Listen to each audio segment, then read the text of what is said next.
কেন্দ্রীয় কর্মসূচির অংশ হিসেবে 5 দফা দাবিতে বিক্ষোভ সমাবেশ করেছে বাংলাদেশ জামায়াতে ইসলামী। গলাচিপা প্রতিনিধি মোহাম্মদ রইজুদ্দিন জানান, শুক্রবার সকাল 10টায় গলাচিপা পৌর মঞ্চে সংক্ষিপ্ত সমাবেশ শেষে একটি বিক্ষোভ মিছিল বের করা হয়। মিছিলটি পৌর মঞ্চ থেকে শুরু হয়ে মেডিসিন মার্কেট, রেস্ট অফিস চৌরাস্তা, সিনেমা হল, কেন্দ্রীয় মসজিদ, কালীবাড়ি হয়ে গলাচিপা সদর মার্কেট প্রদক্ষিণ শেষে পুনরায় পৌর মঞ্চে এসে শেষ হয়। সমাবেশে বক্তব্য রাখেন জামায়াতের সাবেক আমির ও পটুয়াখালী 3 আসনের মনোনীত এমপি প্রার্থী অধ্যক্ষ শাহ আলম, গলাচিপা উপজেলা সেক্রেটারি মোহাম্মদ সানাউল্লাহ শামীম, পৌরসভা মেয়র প্রার্থী ইয়াইয়া খান সহ ছাত্র শিবিরের স্থানীয় নেতাকর্মীরা। বক্তারা বলেন, বর্তমান সরকার গণতন্ত্রকে রুদ্ধ করে রেখেছে। অবাধ, সুষ্ঠু ও নিরপেক্ষ নির্বাচন ছাড়া দেশের সংকট নিরসন সম্ভব নয়।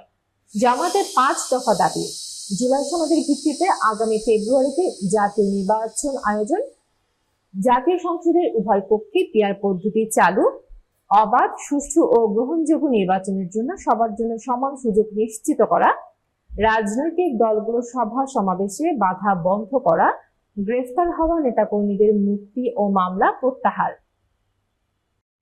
আমাদেরকে ভয় দেখায়, ওরে বাবা ভয় দেখাবে আমাদেরকে বলে যে জীব টেনে ছিঁড়ে ফেলবো, আমাদেরকে বলে যে পেশাব করে বন্যার মতো ভাসিয়ে নিয়ে যাব।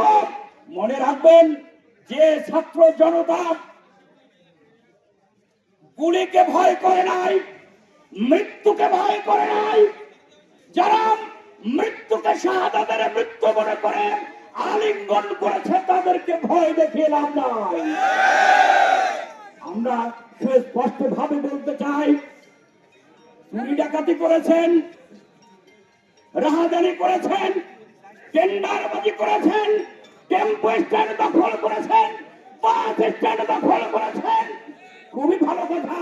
জনগণ কিন্তু এখনো ঘোষ করে ওঠে নাই। সময় একটিবারে একটা সুযোগকে কাজে লাগাবো। কেউ যদি ভোট কেন্দ্র দখলে নিতে আছে, অন্যায় ভাবে অবৈধ ভাবে, একটা ভোট কেন্দ্র কোন সন্ত্রাসীদের কাছে ছেড়ে দেব না। আমাদের দাবি 5টা, 5 দফা দাবি সুস্পষ্ট করে বলতে চাই।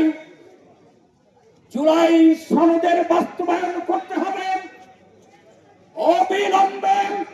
সকল রাজনৈতিক দলের জন্য লেভেল প্লেইং ফিল্ড তৈরি করতে হবে, অক্ষুণ্ণ রাখতে হবে। আমরা বরাবরই প্রশাসনকে বলেছি, কঠিন সময় পার করছি গণচিপাবাসী। আমরা চতুর্দিকে লক্ষ্য করছি, চুরি ডাকাতি ছিনতাই ক্রমবর্ধমান হারে বাড়ছে।